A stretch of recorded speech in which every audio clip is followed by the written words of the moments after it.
Very well. I'd like to begin today by thanking Hans and Gulchen for having me back to this most remarkable series of conferences in this very beautiful hotel here in beautiful Bodrum. And I hope that you're all having as good a time here as I am. Now, I've been asked to talk about financial markets in the ancient world. And as it's rather a hot afternoon and I wouldn't want you to be unduly excited, my answer is that there were financial markets in the ancient world. They were not as developed and as sophisticated as our own financial markets, but they were recognizably financial markets. That being said, I now want to turn to the nature and interpretation of the evidence for the existence of financial markets. Now, if you want to talk about English and Dutch market civilization in the 17th and 18th centuries, there is a vast mass of information about those. If you want to talk about economic structures, there are newspapers, there are contemporary analyses. There is no doubt that England and Holland in the 17th and 18th centuries were market societies. If you want to construct a sequential table of wheat prices and day labourers' wages in England, you can do that from 1250 onwards. There is the data. When we turn to the ancient world, when we turn to Greece and Rome, the information is for the most part not available. It's not available for a number of reasons. One of the reasons is that the ancients did not share our interest in statistics, that they did not, at least they do not seem to have collected the kind of data that we take for granted. They also did not bother to keep this. We're not sure, for example, that the Roman government knew the actual population of Rome. It knew the number of taxpayers in Rome, it knew the number of tax-paying households in a particular city, but the idea of collecting statistics broken down by age and sex and class does not appear to have entered their minds. And certainly they were far less interested than we are in things like money supply figures, birth, deaths and marriages, trade statistics, and all the other things that we have. We may deplore that they're kept, we may deplore the use to which they're put, but at least we do have these, and the ancients do not appear even to have tried to collect them. There is then the problem that most of the literary evidence from the ancient world has just disappeared. Their civilization did collapse in the 5th, 6th, and 7th centuries, and a vast mass of literature, which had been preserved until then pretty well, just disappeared. If you look at the great historians of Rome, Livy and Tacitus, we have only large fragments of their works. And what we have has been mediated through various copyists of the Middle Ages who were not terribly interested in economic questions. Indeed, the ancient writers themselves were rather snobbish. They were just not interested in discussing the things which we often regard as of consuming interest. And so there is a shortage of hard evidence on which to base any conclusions. We then have the nature of how the evidence is interpreted. Now, you may assume, and I'll say more about this in a minute, you may assume that ancient societies were market societies, rather like ours. They were not so rich, they had the institution of slavery, and they were very high information and transport costs, but broadly speaking, they were much the same as we are. However, within classical studies, during the past 50 years, an often dominant tradition has emerged in which it is simply denied that ancient societies were market societies. The two most important writers in this tradition are a Hungarian called Karl Polanyi, I believe is the pronunciation, though in the English-speaking world we would simply call him Karl Polanyi, and the historian Moses Finley. Let me turn first to Polanyi, writing in the 1940s. He says, the concept of the market economy was born with the French physiocrats, simultaneously with the emergence of the institution of the market as a supply-demand price mechanism. This was, in the course of time, followed by the revolutionary innovation of markets with fluctuating prices for the factors of production, labour, and land. He also says that prior to our own time, prior to the world from about 1800 onwards, no economy has ever existed that even in principle was controlled by markets. Gain and profit made on exchange never before the 19th century played an important part in human economy. Now that is a rather bold statement. As I said earlier, we may reject it flatly. In fact, I'm sure we do reject it flatly. But this has become dominant within large parts of classical studies and ancient studies. What Polanyi says is that instead of being based on a set of market transactions, the ancient economy was based on something else. And what he says is, the outstanding discovery of recent historical and anthropological research is that man's economy, as a rule, is submerged in his social relationships. He does not act so as to safeguard his individual interests in the possession of material goods. He acts as to safeguard his actual standing, his social claims, his social assets. He values material goods only insofar as they serve that end. In place of market behaviour, Polanyi said that ancient, or rather pre-modern civilizations were based on the two principles of reciprocity and redistribution. Reciprocity means that you have a community in which one person specializes in making pots, another person specializes in making carpets, somebody else in hunting, somebody else in growing cabbages, and these people exchange products without prices and without any thought of making a profit, with no thought of anything so vulgar as material gain. What they are doing is producing because they feel it is their social duty to do so. And they exchange because that also is their social duty.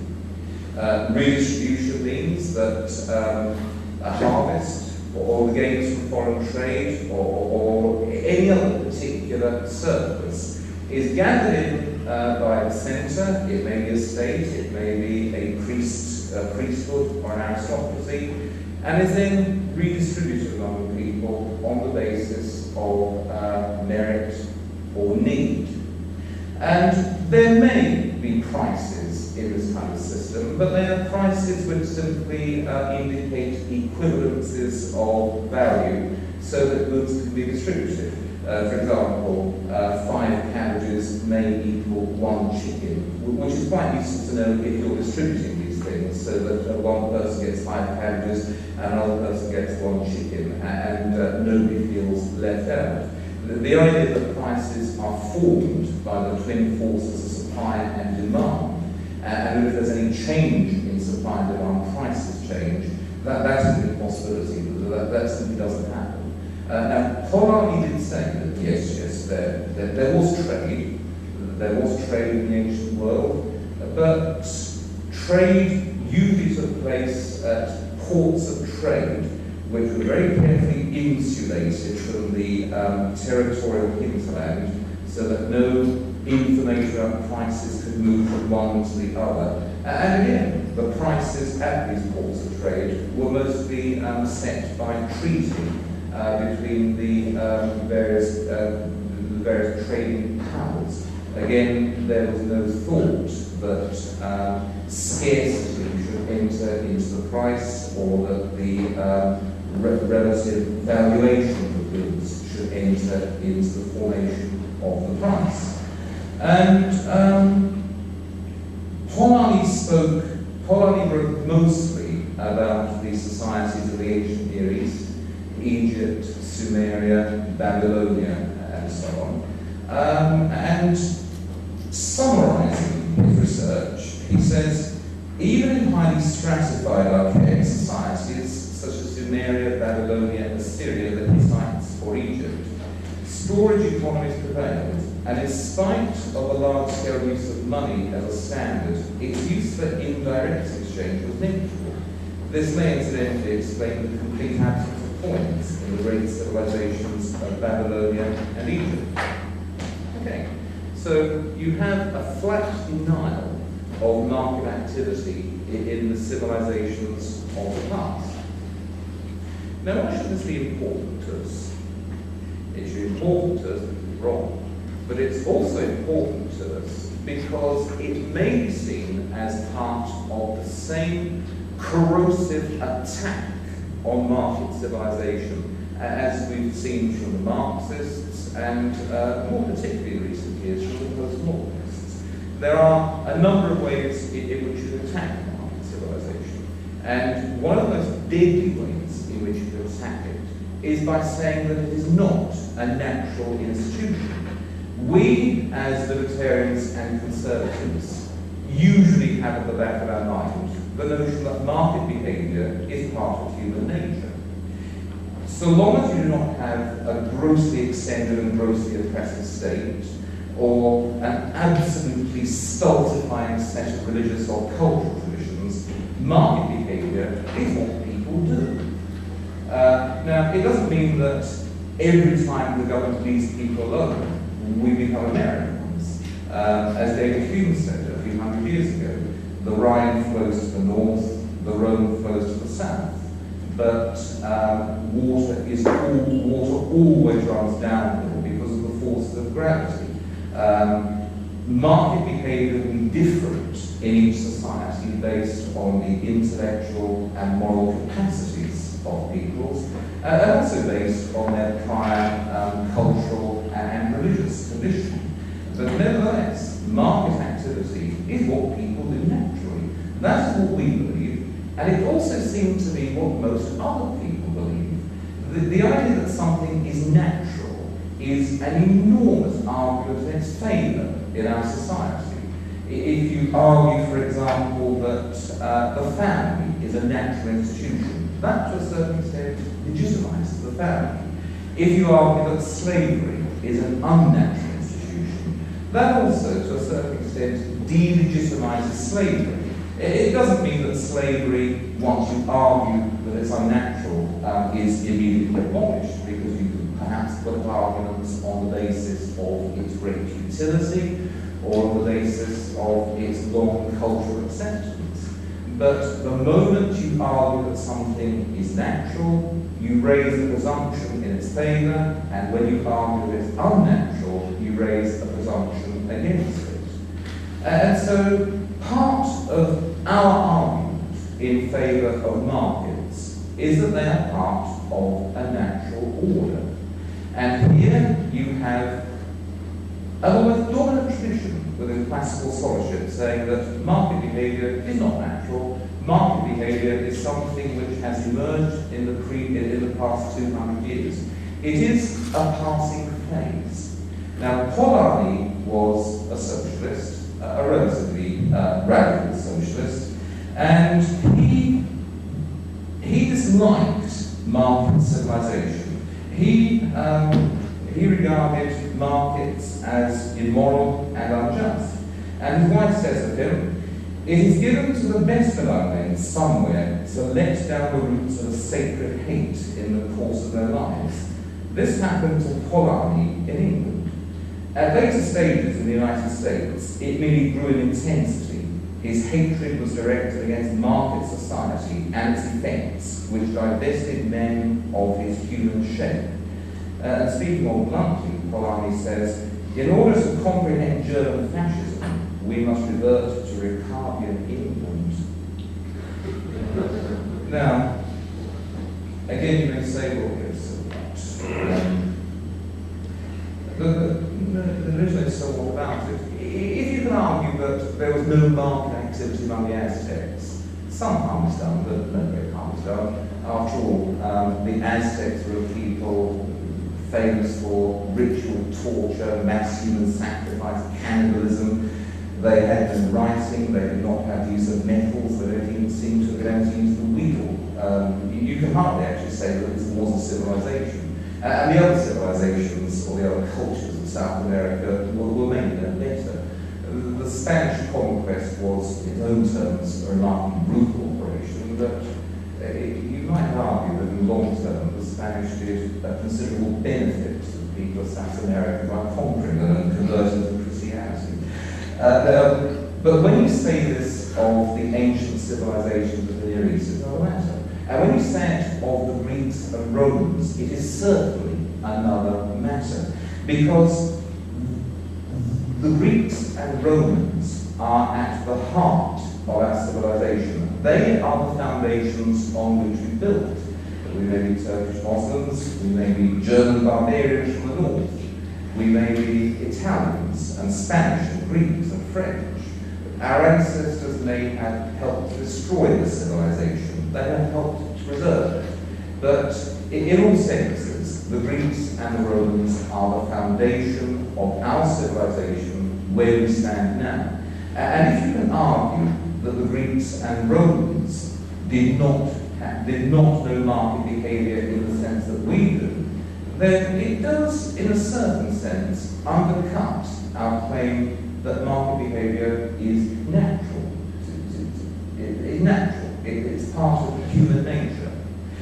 And so this is debate which has been going on for 50 years. The Polanyi and Moses Binney tradition, as I said the third time, is dominant in certain areas. And so it is of some importance to us as conservative and libertarian activists and scholars to be aware of this debate and to know exactly how we should win it. Now you cannot simply say, oh, market behavior is theologically part of human nature, therefore Polanyi and Finney are wrong. Their answer to this is to say, no, this is economic solipsism, or the Mark would have called it false consciousness, or Gramsci would have called it a discourse. You have been so conditioned by your circumstances that you are unable to conceive of anything other than the world in which you live. And so your argument that market behavior is part of human nature, therefore there was market behavior, may well be perfectly valid, but it will be rejected by these people. So what you could do is you could look at the definitions of market economy given by Polanyi and Finney.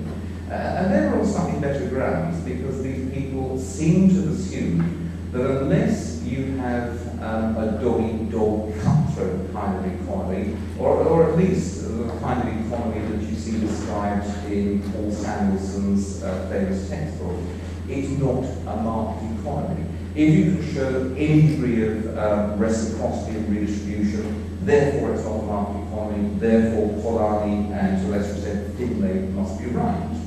And of course that's a ridiculous definition. Modern England and modern America are undeniably market economies, but something like half to 3/4 of transactions in those countries take place outside the market. My wife ironed his jacket for me earlier. She didn't ask to be paid for it. I change my daughter's soiled nappies. I don't keep a tab on it. Friends do favours to people, relatives do favours to people. We give to charity. Large organisations, large companies, quite often transactions with loans take place at zero price or at prices set for the purpose of administrative convenience. You will, in a modern economy, see an enormous amount of reciprocity and, even without the state, a great deal of redistribution. And so Polanyi and Finney are wrong simply because of their definition of a market economy. If you try to apply their categories to modern England and modern America, you could say that they belong with different types, the Sumerians and the ancient absurdity.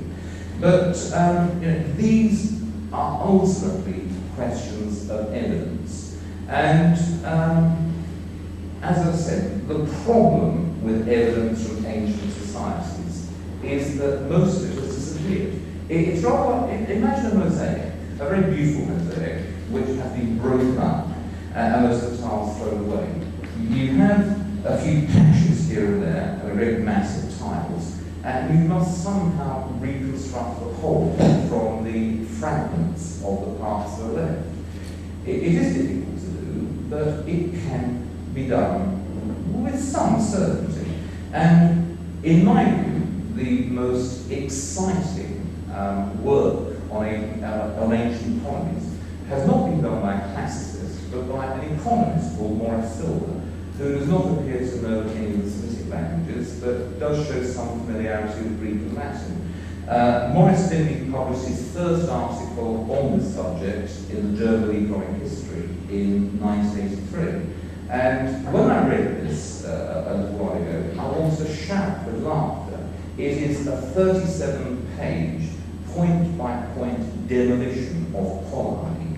It takes every piece of evidence adduced by these people against the existence of markets and shows that it is in fact evidence for markets. Let me read you the abstract to this article.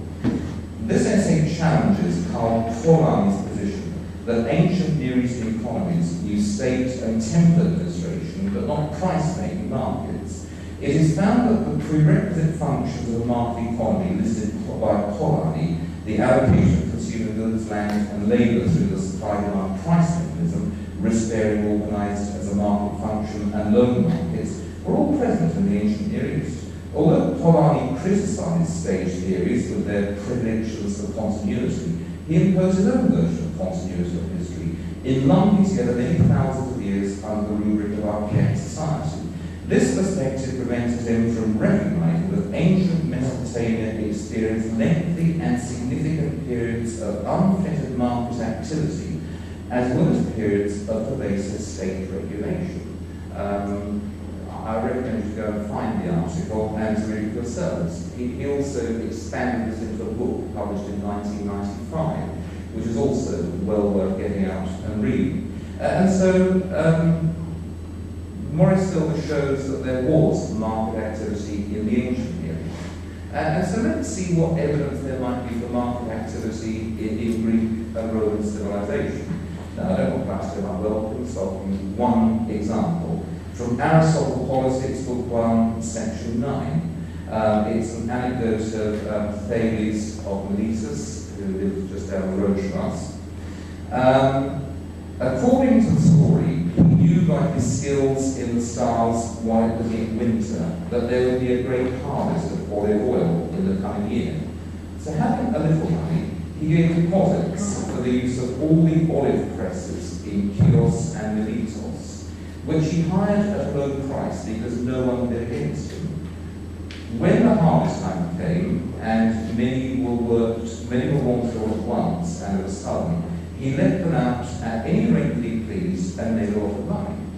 Now, Finley would say, oh, that's an example of predatory capitalism, it's not actual market activity, no, this is peripheral stuff. So hang on, look at it. What you have here is an example of a forward contract. And it may not be a true story, but this is Aristotle writing in Athens, and Aristotle and his readers appear to be familiar with the idea of putting down deposits for the future use of economic resources. Indeed, Aristotle says that nobody else bid against Thales, and so Thales did not think of forward markets and go around making a huge profit from them. He took advantage of a pre-existing market structure. It seems to be quite normal for the use of olive presses to be rented out months and perhaps even a year in advance. There was an auction. Nobody else bid against him. He made these contracts, which meant that there was a legal system which was accustomed to dealing with such contracts, and made these contracts in the expectation that they would be influenced by the courts. And he made those contracts with people who appeared to have kept them. Thales put down deposits. He didn't put the full money down. It was an auction. He made these contracts, and then when harvest time came around, you didn't have the enraged community taking these oil presses from him and using them for their reciprocal or redistributive economic activity.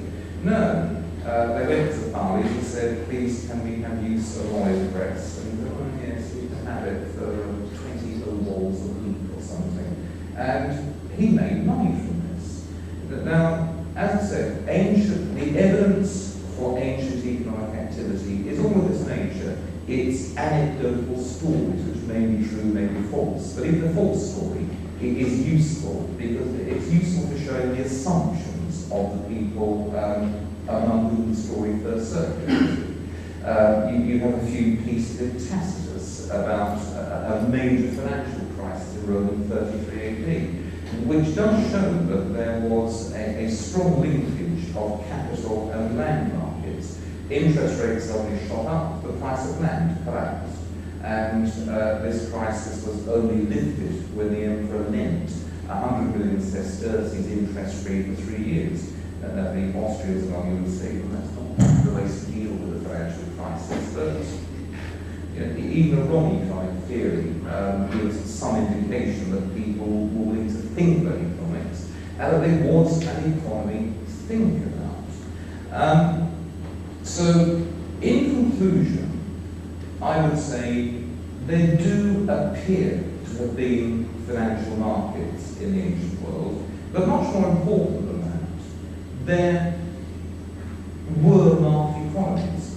The Greeks and Romans were as rich as we are. They didn't know as many things as we do. They had a grossly imperfect numbering system. Information costs were staggeringly high, and transport costs often made trade prohibitive beyond 3 miles inland from the Mediterranean. But there can be no reasonable doubt that these were market economies in the sense that we would recognise, and in the sense that we can analyse using the standard mechanisms of microeconomic theory. And I would again suggest that this is not an obscure debate among academics in a subject of which you may have little knowledge and in which you have little interest. This is a very important debate because if the polarity and thin thesis about ancient economies continues to dominate classical studies, there is one more large island or indeed continent of socialism in the universities. Very few people may read this stuff, but generation after generation of students are exposed to it, and millions of people are exposed to it indirectly through films, television documentaries, newspaper articles, and so on. And because of the enormous prestige of the Greeks and Romans, any evidence regarding their behaviour does have some persuasive value among us. So, if you are interested in following this debate any further, a good place to start is that article on my website, which, as I said, contains full citations and a great deal more information I've given you this afternoon. And that being said, I've had my 30 minutes.